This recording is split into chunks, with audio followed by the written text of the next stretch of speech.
ಕಲಾಪ ಆರಂಭಕ್ಕೂ ಮೊದಲೇ ಬಾವಿಗಿಳಿದ ವಿಪಕ್ಷ ಸದಸ್ಯರು. ವಿಧಾನಸಭೆ ಬಾವಿಗಿಳಿದು ವಿಪಕ್ಷ ಸದಸ್ಯರ ಪ್ರತಿಭಟನೆ ಜೋರಾಗಿದೆ. ಆರ್ಬಿ ತಿಮ್ಮಾಪುರ ರಾಜೀನಾಮೆಗೆ ಆಗ್ರಹಿಸಿ ಪ್ರತಿಭಟನೆಯನ್ನ ಮಾಡಿದ್ದಾರೆ.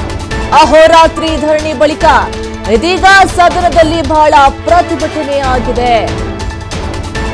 ಆರ್ಬಿ ತಿಮ್ಮಾಪುರ ರಾಜೀನಾಮೆಗೆ ಆಗ್ರಹಿಸಿ ಪ್ರತಿಭಟನೆಯನ್ನ ಮಾಡಿರುವಂತದ್ದು. ವಿಪಕ್ಷ ಸದಸ್ಯರ ಪ್ರತಿಭಟನೆ ಬಹಳ ಜೋರಾಗಿದೆ.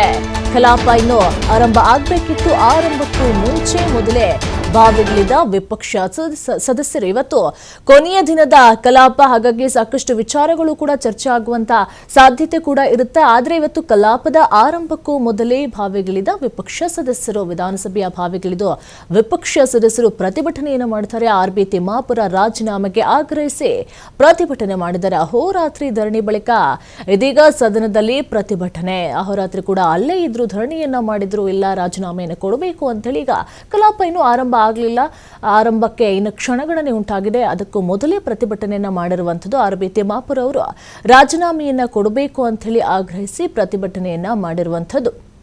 ಸಾಕಷ್ಟು ಆಕ್ರೋಶಗಳು ಕೂಡ ಕೇಳಿ ಬರ್ತಾ ಇದೆ. ಇನ್ನು ಕಲಾಪ ಕೂಡ ಆರಂಭ ಆಗಲಿಲ್ಲ, ಆರಂಭಕ್ಕೂ ಮುಂಚೆನೇ ಪ್ರತಿಭಟನೆ ಮಾಡೋದಕ್ಕೆ ಸಿದ್ಧ ಕೂಡ ಆಗಿರುವಂಥದ್ದು. ರಾತ್ರಿ ಕೂಡ ಅಲ್ಲೇ ಉಳ್ಕೊಂಡು ಸಾಕಷ್ಟು ಮಾತುಕತೆಗಳು ಕೂಡ ಆಗಿದೆ, ಚರ್ಚೆಗಳು ಕೂಡ ಆಗಿದೆ, ಅಹೋರಾತ್ರಿ ಧರಣಿ ಕೂಡ ಆಗಿರುವಂಥದ್ದು.